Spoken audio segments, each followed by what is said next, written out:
Andy，我们是我是我们公司在台湾的市场负责人，对，直接切入主题这是我们的 slogan， 合作无间，沟通无限。简单介绍一下 TaskLab 是怎么样的一个公司我们企图打造，这是我们的一个 mission statement， 打造适合亚洲企业的团队沟通平台。我们很幸运拿到200万美金的天使轮。投资人包含那个软银、创投跟信源资本，他们2个是领头的。我们现在的做法是在韩国、日本跟韩国、台湾、日本3个市场同步发展。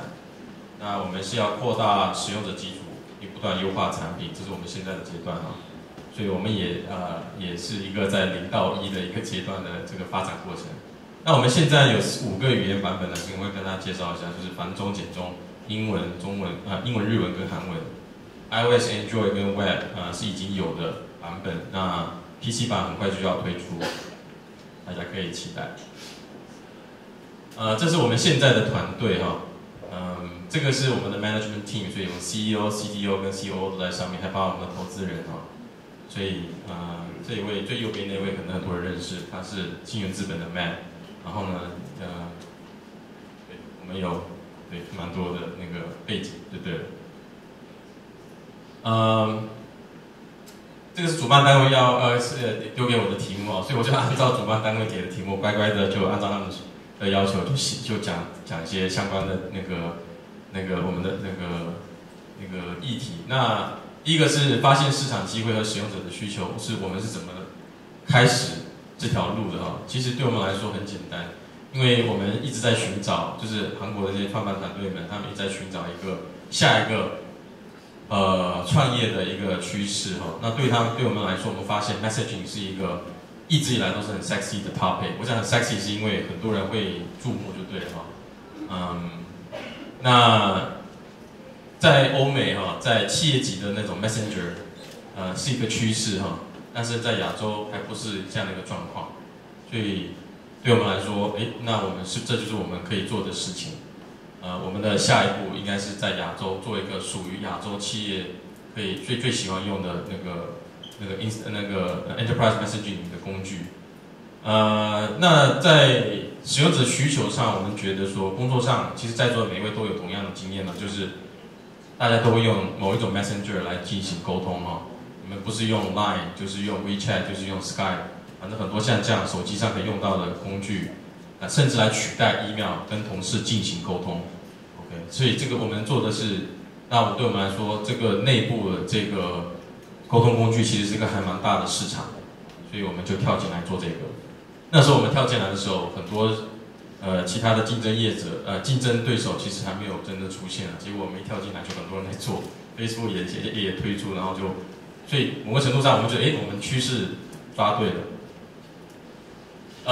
很快介绍我们的一些产品与服务那我们有群组功能，就是你可以，我们是你加入了，你设立了一个团队，我们叫团队之后，下面你可以设立不同的群组，然后在群组里面你可以进行即时通讯，你也可以做档案分享，然后所有分享的档案跟所发出去的讯息都可以进行关键字搜寻。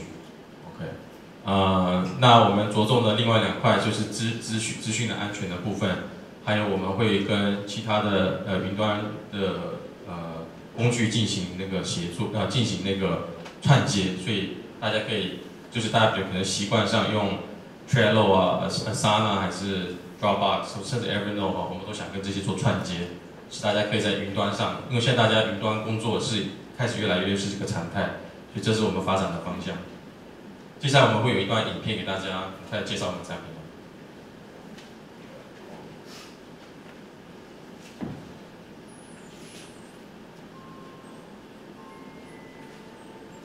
李小人，艺术总监，超多讯息搞到快崩溃。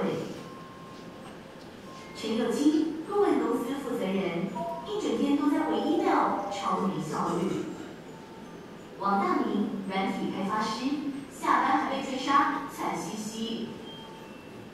工作上遇到的所有沟通问题 ，Chatty 一次解决。Chatty 提供简单好上手的沟通平台，按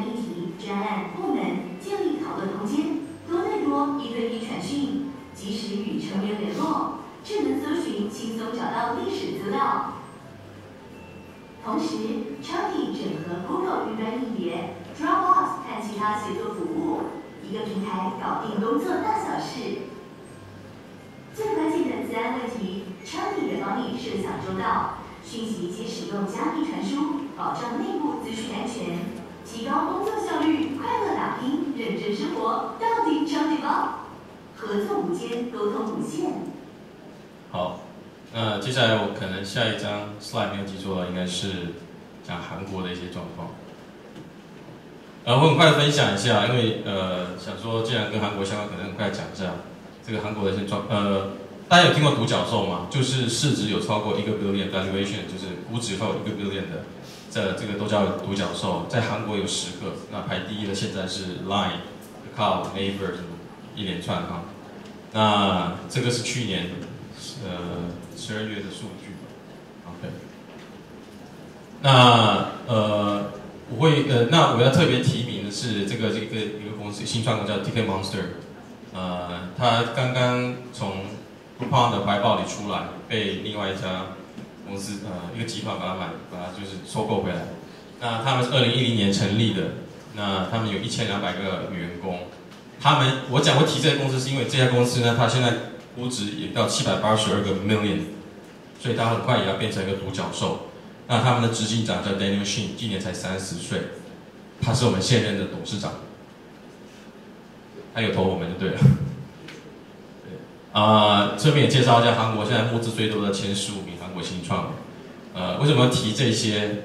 是主要是要让大家看到说，第3名、第14名，第14名已经在台湾了 ，OK， 第3名现在是要进军台湾。对，然后第15名，他刚好是前15名，第15名，那这个也是我们投资人之一嘛。所以我要给大家一个印象，就是说韩国他们那个新创的一个生态是很特别的，他们会互相帮忙、互相投资，然后他们是已经是准备好的往 global 的方向去发展。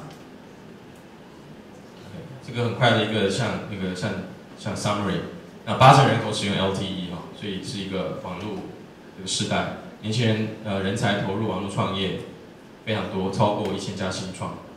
那政府大力支持，连续创业家当天使投资人，我觉得这一个环节非常重要。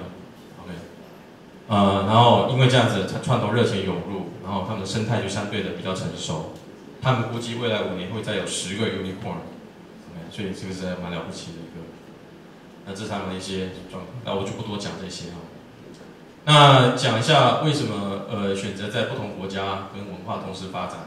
其实对我们来说有2个选择，一个是赚钱后才做规模化，一个是规模化后才赚钱。我们从第一天就决定选择第2者。OK， 先规模化再想怎么赚钱。所以为什么我们第一天就要走国际化的原因？我们现在也是为什么解释我们在台湾现在有7位员工。我们台湾 operation 有7位员工。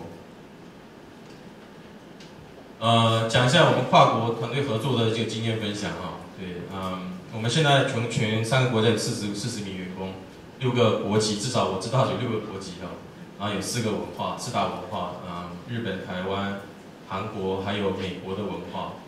那时间过好快，那我们每天花最多时间其实就是沟通，那所以我们需要一个非常有效率的工作工具。我们自己用我们自己的工具之后，我们自己就最好的使用者。我们发现我们的 email 减少99%，就基本上不太用 email， 内部沟通方面。那我们也从来没有用过 Line 跟 Messenger 进行内部沟通啊。所以如果各位有这样的这个状况的话，可以考虑用我们的产品。这个就跳过。